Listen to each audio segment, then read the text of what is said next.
আজকে আমরা পড়ব হচ্ছে সাবজেক্ট ভার্ব এগ্রিমেন্ট। এখান থেকে চাকরি পরীক্ষায় প্রতি বছরই বিভিন্ন ধরনের যেই চাকরি পরীক্ষাগুলো আছে সবগুলোতেই হচ্ছে এখান থেকে প্রশ্ন আসে এবং সাবজেক্ট ভার্ব এগ্রিমেন্ট কনসেপ্টটা যদি ক্লিয়ার থাকে তাহলে এখান থেকে অনেক কিছুর উত্তর দেওয়া যায়। যেমন রাইট ফ্রম ভার্বের থেকে কোশ্চেন আসলে সেখানে অনেকটা হেল্পফুল হয়। তারপর হচ্ছে কন্ডিশনাল সেন্টেন্স, এরকম আরও অনেক গ্রামার আছে যেগুলো হচ্ছে সাবজেক্ট ভার্ব এগ্রিমেন্ট রিলেটেড। তো অ্যাকচুয়ালি সাবজেক্ট ভার্ব এগ্রিমেন্ট আসলে জিনিসটা কি? এই সাবজেক্ট ভার্ব এগ্রিমেন্ট মূলত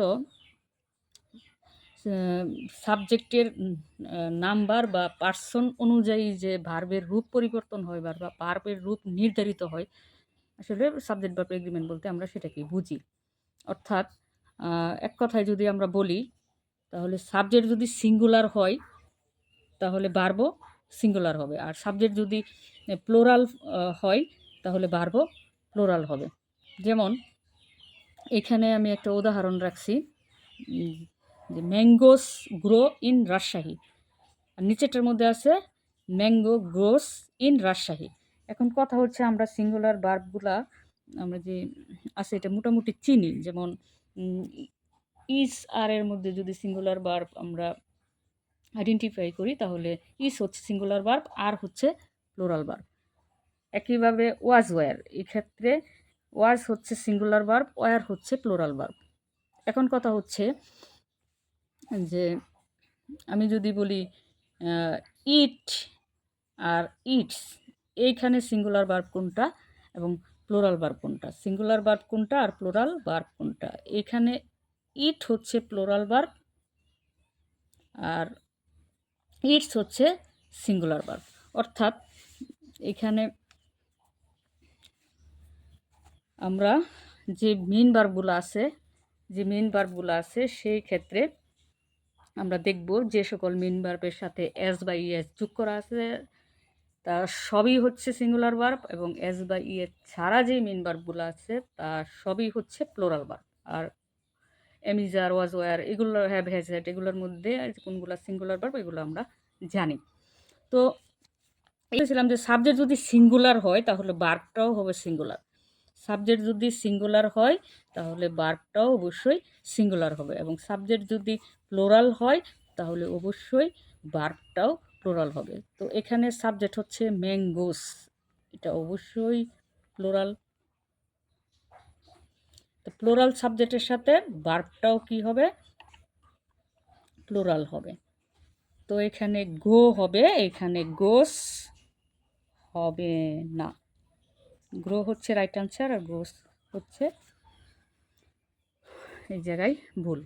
একইভাবে এখানে ম্যাঙ্গো হচ্ছে সাবজেক্ট, এবং এই সাবজেক্টটা আছে হচ্ছে সিঙ্গুলার ফর্মে। সাবজেক্ট যেহেতু সিঙ্গুলার তো ভার্বও সিঙ্গুলার হবে। তো গোস, গ্রো এর সিঙ্গুলার ফর্ম হচ্ছে কি? গ্রোস। এটা এখানে সঠিক।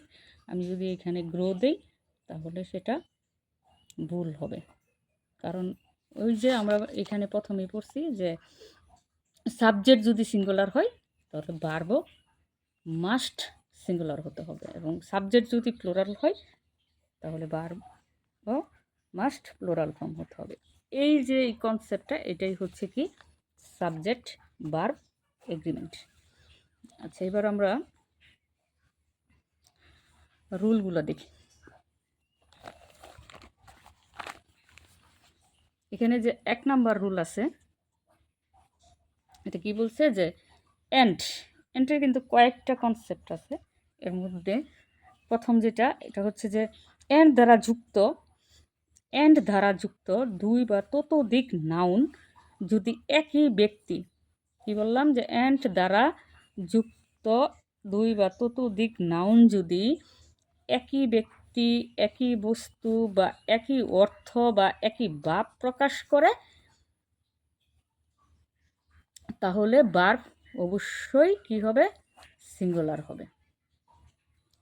আর যদি এই তা পৃথক পৃথক ব্যক্তি বস্তু বা অর্থ বা ভাবকে বোঝায়, সেই ক্ষেত্রে ভার্ব হবে প্লুরাল।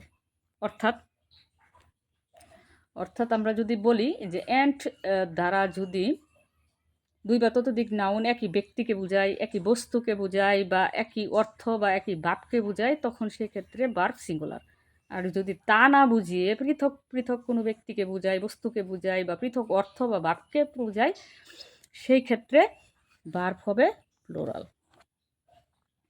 আশা করি এতটুকু ক্লিয়ার হয়েছে।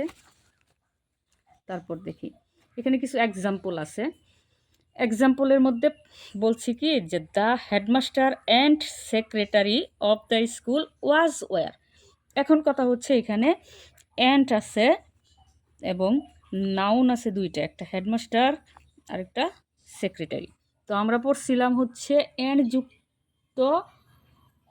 অ্যান্ড দ্বারা যদি দুই বা ততোধিক নাউনকে সংযুক্ত করে এবং তা দ্বারা যদি একই ব্যক্তি, একই বস্তু, একই অর্থ, একই ভাব প্রকাশ করে, সেই ক্ষেত্রে ভার্ব সিঙ্গুলার হবে। তো দ্য হেডমাস্টার অ্যান্ড সেক্রেটারি অবশ্যই এখানে একই ব্যক্তিকে নির্দেশ করছে, যার জন্য এখানে আমার ভার্ব হবে সিঙ্গুলার, অর্থাৎ ওয়াজ হবে, ওয়ার হবে না।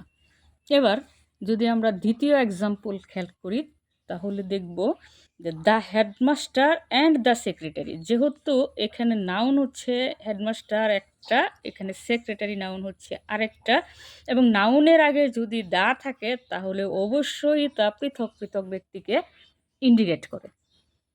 তাহলে বোঝাই যাচ্ছে যে এখানে অ্যান্ড দ্বারা যে দুইটা নাউন অর্থাৎ হেডমাস্টার এবং সেক্রেটারি অ্যাড হয়েছে এবং তাদের আগে এই নাউনগুলোর আগে যেহেতু দা আছে, সো এখানে এক ব্যক্তিকে বোঝাই নাই, এখানে পৃথক পৃথক ব্যক্তিকে ইন্ডিকেট করা হয়েছে। তো যখন পৃথক ব্যক্তি, পৃথক বস্তু, পৃথক ভাব বা পৃথক অর্থ প্রকাশ করে, তখন সেই ক্ষেত্রে আমরা ভার্ব প্লুরাল ফর্ম ব্যবহার করি। আমাদের ফার্স্ট রুলের কনসেপ্টটা তাই ছিল। আমরা যদি আবার ফার্স্ট রুলসটা দেখি তাহলে দেখতে পাবো যে অ্যান্ড দ্বারা যুক্ত দুই বা ততোধিক নাউন যদি, কি বললাম, যে অ্যান্ড দ্বারা যুক্ত দুই বা ততোধিক নাউন যদি একই ব্যক্তি বস্তু বা একই অর্থ বা ভাবকে প্রকাশ করে, তাহলে সেক্ষেত্রে সিঙ্গুলার হবে ভার্ব। আর যদি তা না করে পৃথক পৃথক কোনো ব্যক্তি, বস্তু বা অর্থ বা ভাবকে বোঝায়, তবে সেই ক্ষেত্রে ভার্ব হবে প্লুরাল। তো এখানে যেহেতু নাউনের আগে উভয় নাউনের আগে দা আছে, হেডমাস্টারের আগে একটা দা আছে এবং সেক্রেটারির আগে একটা দা আছে, সো এখানে পৃথক ব্যক্তিকে বোঝানো হয়েছে। আর পৃথক ব্যক্তি যেহেতু বুঝাইছে, আমাদের ভার্বটা হবে প্লুরাল। এখানে নোটটা আমি লিখে দিছি যে যদি উভয় নাউনের পূর্বে দা থাকে তাহলে তা পৃথক পৃথক ব্যক্তি বা বস্তুকে বোঝায়।